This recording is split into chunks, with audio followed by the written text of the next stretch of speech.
Carpooling? Yes, not really. Who's tried U-bike? Raise your hand, please. U-bike.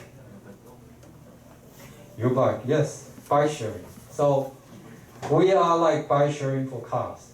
So we don't pool. You drive your own shared car. So you download the app, you apply for membership, and then you unlock the car. You start the car by your phone. So you don't have to go to a station. You just go to the parking lot. So how does it work?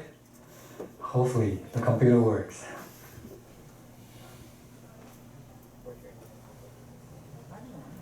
Okay, good. The computer doesn't work. Anyway, go online, Google it. You'll get the idea. So we are the most comprehensive mobility service provider now in Taiwan. We provide business people, AVAs. We provide leisure travelers, budget. We provide new generations, out of 50, only 2 car guys, car sharing solutions. So we do self-drive, car sharing, corporate leasing, chauffeur business, international rent-a-car. So today, you want to book a car, book a ticket, flying back to Manila, you can book a car, and then from here, you have a car in Manila. You go to Frankfurt, same thing, so we do international service in terms of mobility. And I also want to talk to you on how to grow your business. I think partnership is very important. When you have only 7 people starting up a business, you must have partners. You cannot just do everything on your own. So we work with different industries, different customers, different airlines. We even work with Google, Apple, everybody else, travelers. I think today's business environment is all about joining forces, using everyone's resources to make sure everything is best utilized. So, when we started up, the biggest part of my days were talking to different industries, getting the connection, knocking on the doors, making phone calls to get people to give me that, entrance of, whoever I wanted to talk partnership with. This slide looks like easy, but it started from 0. So I think, being an entrepreneur, like I told you guys, talking to a stranger is very crucial. Okay, and we'll come back to that later. So we have a lot of, I think, good progress. As you can see, we started working with Volvo, ChargeSpot, Airline, Lirong. We work with the YY Store, StarRex, duty-free shops, hotels, restaurants, anything, insurance companies. I always say, car rental service is a tool for you to get from A to B. It's never your purpose. You have so many things to do between A and B. So we have to fulfill all those gaps for you. So you come back as a happy customer at the end of the day, right? So I think cooperation is also very important. And I mentioned about Keeper, right? A lot of you wonder what Keeper is. And once again, I hope the video is playing. Oh, thank God.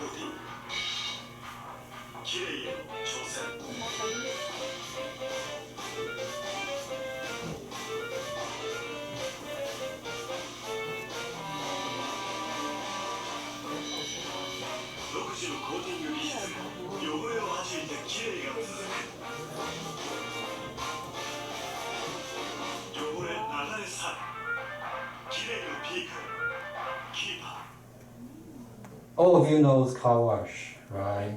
But car coating is not something new, but it's applying material on your car, so it's easy maintenance.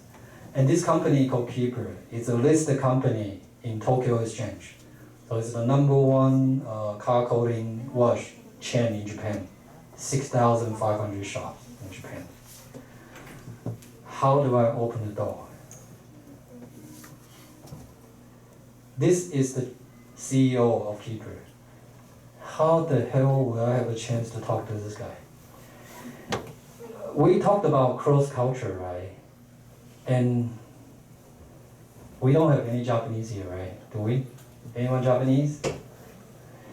I think, by far the most difficult business partner to form for me is Japanese. You cannot go to Keeper or Panasonic or Sony or Hitachi and knock on the door and say, "Hi, I'm Andy, I'd like to talk business." And they will say, "Okay, the door is that way." In Japanese culture, you need reference. You need to have someone to introduce you. This guy, Andy, he does this and that. He's my long-term business partner, and he would like to talk to you about possibility of cooperation. So I got introduced by Avis Japan President Takada-san, and he sent an email to Mr. Kaku-san, CEO of Keeper, and he made a phone call for me. He said, "Andy-san, Mr. Andy Peng would like to visit you. Would you please make the time?" So I went, thanks to that introduction email or call. And you think business contract will just be signed, right? It only took, after this photo, only took about 2 years, back and forth, discussions. Me going over, he came to Taiwan to see my operation, making sure I'm a legitimate business person and business operation. So we started Keeper. And why would I want to start Keeper 2 years later? Because in my group, every year, we have thousands of cars coming in and out. And every year before I start a Keeper, I have to pay about 20 million NTD to car wash shops around my company, just for getting my customers' cars detailed and clean. So I thought I might as well start my own detailing business. So this is our first shop in Hsinchu. And the biggest thing just for me from last month was every month we have about 300 cars coming into this shop. And according to industry numbers, this is a record because never has any car wash shop in Taiwan has 300 cars a month. So it's like 10 cars at least every day. So I think that's a very, very good recognition for my colleagues in Keeper operation. So I share with you, very first year we did about 800 million NTD. Second year we were over 12 million. And this is the new Keeper shop coming up in Zhubei City. Okay, so I think I'm just very into chain development of different business, but surrounding mobility, car industry. And I'm not really surprised, only 2 guys here like cars. You know why? In about 2014, when I was in an Avis conference in, I think it was South Africa, in Cape Town, we had this survey, we had this research result from consultants saying Generation Z, you guys, okay? You know what your number 1 preference is? Not cars, besides you 2 guys like me. Your number 1 thing that you cannot live without is your mobile phone. It's your iPhone, your Android phone. You can lose a car. You're like, no big deal. But if your phone is gone, you're like, gosh, my life is over. Because your social media, your Instagram, you probably don't use Facebook now. Instagram, your TikTok, your games, your... Friendster. Yeah, okay. Don't go there, okay? Everything is on the phone, right? So phones are much more important, okay, than cars for a guy like me, my generation. So as a group, we have to think about new ways of getting to you. So you don't see us on newspaper. We don't do any advertisement on radio. We don't do TV, but we do something else. How many of you are into basketball? Well, I'm very into basketball. Oh, okay, good. How many of you here watched the T1 game last weekend? Dwayne Howard. Nobody? Come on, guys. You did, right? Okay. You know, in the weekend, the two games had altogether 2,1.4, about 3.5 million views on YouTube just for that two games. And we sponsored those two games. So that was a very, very good return for us. And last year, we used the group resource. We supplied cars for the Lioneers team in Hsinchu, and we, in exchange, got 4 logos on the coat and LED panels.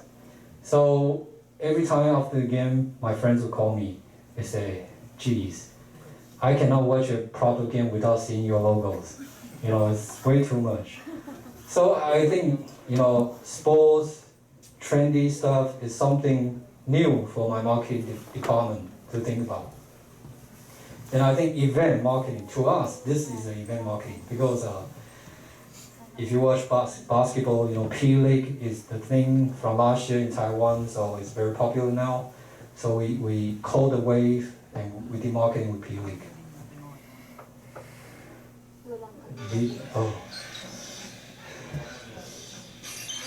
So now you see Zipcar. And then you see our dealership floor. And you see Keeper. So like I said, you know, you cannot watch a game without seeing our logos. And, you know, in average, when the game is on live, it's got like anywhere from 50,000 to 100,000 viewers. So this has been the most effective marketing channel for us. And we got very, very good feedbacks and returns, okay? Facebook, okay, maybe not your generation, but your generation older, you know, is very much attached to Facebook. So we do a lot of Facebook communication. We do a lot of YouTube, okay, YouTubers. You guys don't watch TV, but you are forever stuck on YouTube. You don't trust stars now, but you follow YouTubers, okay, for options. So we do a lot of YouTubers. When we open up new shops, we got new YouTubers to come and watch the cars and introduce what Keeper is. And the business was booming right after the video. So YouTube is very important for us now. Bloggers, okay? A lot of bloggers come and use our service. You, before going to a restaurant, you check the blogs, you know. So this is how we influence your decisions. Line, okay? Line is #1 communication app in Asia. So we don't do phone or we don't do email, we don't do website, customer service, but we do Line. So instantly you get our message. Instantly you find what you need, or we can quickly get back to you. So it's all very different. So altogether, sorry about this is Mandarin, but what I'm trying to tell you is my business involves car leasing, car rental, car sales, insurance, panel shop, maintenance, accessory, car loan, everything. So I think for me, the next agenda is really consolidating every business and create an ecosystem. So what's an ecosystem? When you go into a shop, when you buy an iPhone, would you walk out without a case? Would you not put a film on top just in case you drop the phone, right? You get a STEM car. So that's what I do. When you come in to get a car, when you rent a car, when you lease a car, I make sure you get all the business related from us. So this is some hardcore number. I came back in 2012, right? But we started here in 2012. And we were here in 2021. So basically what I'm trying to tell you is we double our revenue in about 6 years. Okay. How is that possible? I think thinking about every customer journey is the key. So there's no one customer that stops here, But we always say one-stop shopping for every customer.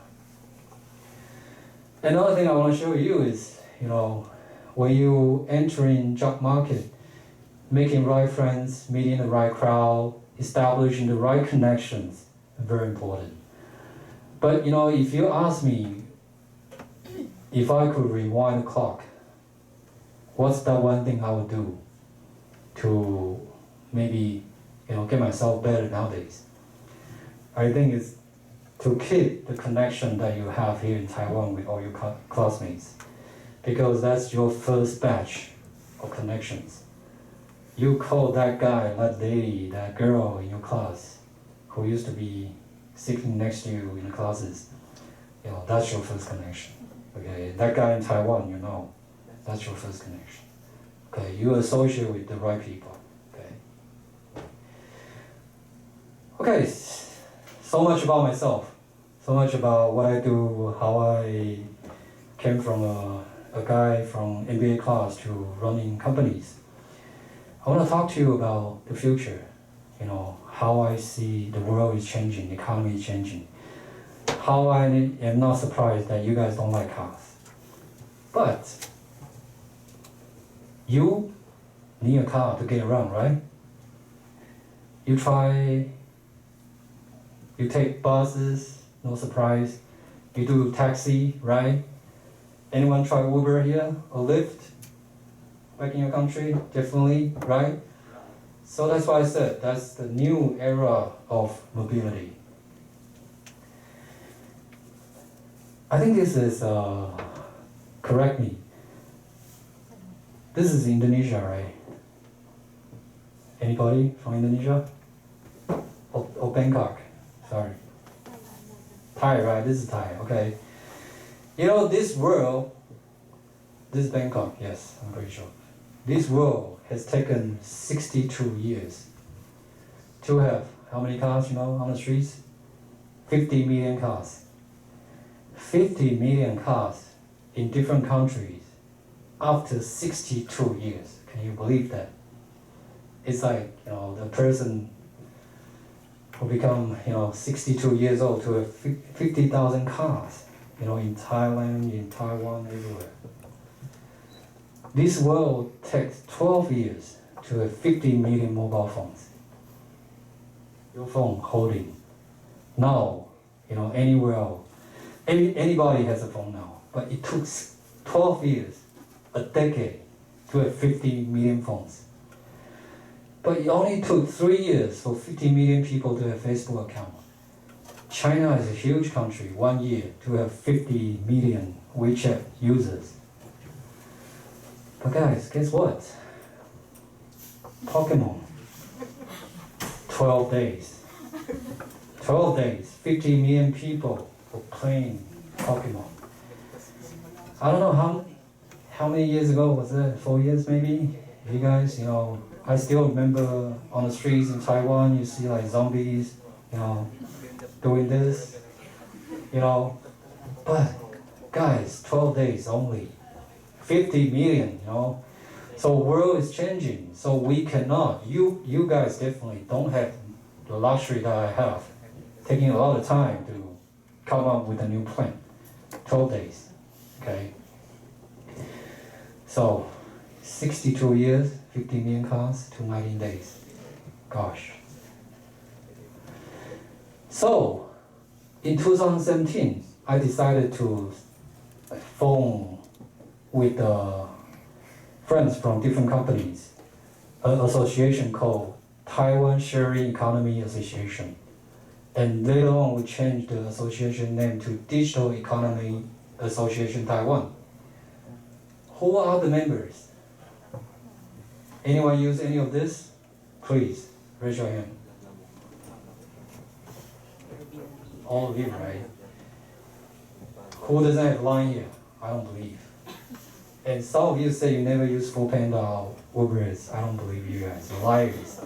Okay, you cannot survive. Okay, Airbnb, Uber, all these guys, Wemo, ChargeBot, GoShare, they are all members. So what we do as an association, we have members.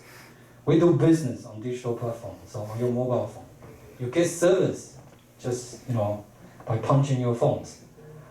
Digital economy. This is where the world is going.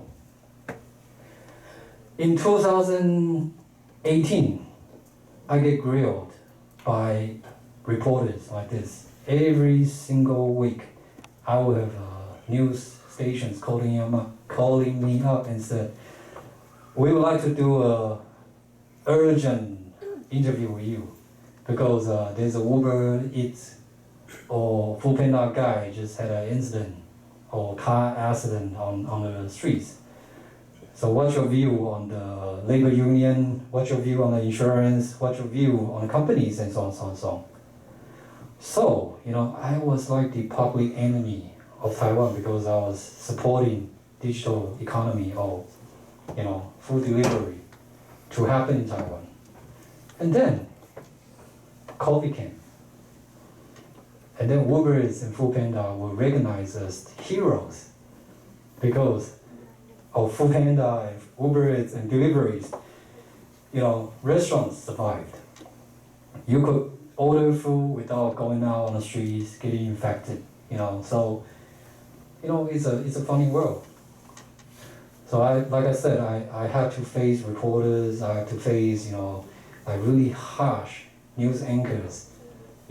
Challenging me on who's right, who's wrong. This lady, if you guys from Taiwan, she's very sharp. She's like, I speak 2 words and she's like 25 words already. So like, pipa, blah, blah, blah, blah, blah. So that's like, that's what I did. But eventually we knew it's right, we have to do this because Taiwan needs to catch up. And then, COVID came and the government said, food delivery is so good, it's heroes of Taiwan. So without this, people will be hungry, restaurants will close. So now you guys are enjoying benefit. So that's what we do as an association.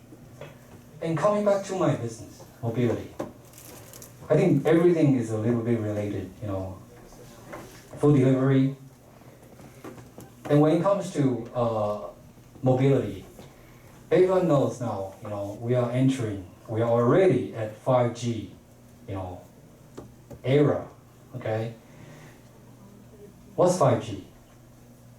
5G is like, when you used to have to download a video on your phone and it takes like 10 minutes, now it's like 10 seconds.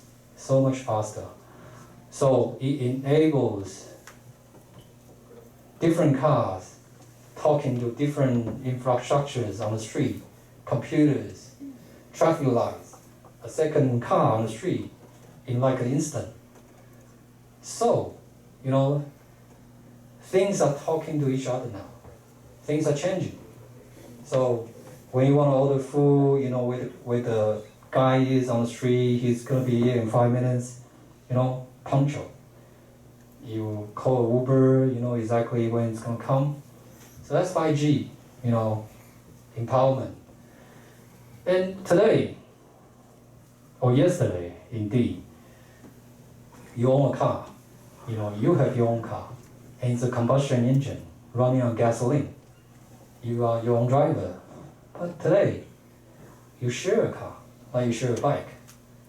You use your bike or zip car, and it's connected, so you know exactly where you can get a bike or where you can get a zip car. And it's going to be electric. And later on, you don't even have to learn how to drive because it drives you. So that's how the mobility industry is changing. So why am I sharing all this with you? Because I'm also changing my business. Because if I'm stuck here, I will be out of business. Okay, so I'm also moving into here. So where am I now? I'm somewhere here. My cars are connected. I'm slowly moving into electrics. But why slowly? Because charging stations are not, sufficient enough. So when it's ready, we're ready. And this is coming, definitely. And things are different, you know. The way you look at traveling is different. You know, you used to just take a bus. But now, you know, if the distance is very short in the city, you do a scooter, or you ride a bike. And if the distance is somehow, you know, not very long, you hire ride hailing, you hail Uber, taxi, Lyft. Long distance, you get into a zip car, you go with your friends. You go from Hsinchu to Taipei to Kaohsiung for a concert. You know, so you now have different options. You plan your trip now. You know, depends on how you want to do your day and, you know, what your destination is. And why is my industry changing? Today, we are somewhere here. That's the penetration, 1.7% of electric cars in the market. But within just a few years, it's going to be more than half electric cars. So, you know, I have a dealership business, right? I have 7 garages, 200 employees, changing oils, changing your tires. What are they going to do? I need to plan now. Otherwise, my colleagues, they will be unemployed because electric cars has no oil to change. There's no engine parts, okay? So that's something I need to really think about quick now. And we are now 2022. So 2025, people are estimating 10% EVs, but I think it's gonna be faster. So if you're in, you know, related classes, you have to think about how the world is changing. Ford is selling electrics, so I have to change. Because Ford is changing, so I have to change. I have to think about if this penetration goes higher, what am I going to do? And the indication is a conventional car manufacturer for over 100 years old is changing to electrics. It's telling you, you know, the industry is changing. People that you don't know are doing electrics. Okay, DD, SoftBank, Porsche, even Lyft building their own cars. So you don't have conventionally Mercedes, Ferrari, Lamborghini, Toyota. You now have, you know, brands that you never imagined will be building cars. Foxconn say they're going to build cars and selling cars very cheap, all electrics. So definitely very different. If you ask me, in 10 years maybe, what a car will be like, I think a car will be like this. You will get into a car and you will start having your meeting. You'll start having your class. You will start having a, I don't know, music lesson in a car because it will move from A to B. It drives itself. You don't have to drive. And this is a moving space that you utilize your time. From this city to that city, so you do whatever you need to do in the car. Okay. So I think the world is very changing fast. And I think, you know, in the near future, if you, as a human, driving a car on the streets, will be like a guy riding a horse in Hsinchu City. You definitely get pulled over by the police. So this is why I think, you know, you gotta really pick up and react. And that's hope this place, okay? I saw this clip a while ago, and I think this is the best summary of how I see the world is coming. And if you have any interest in the future, or if you're thinking about any related job or business, then pay attention to this.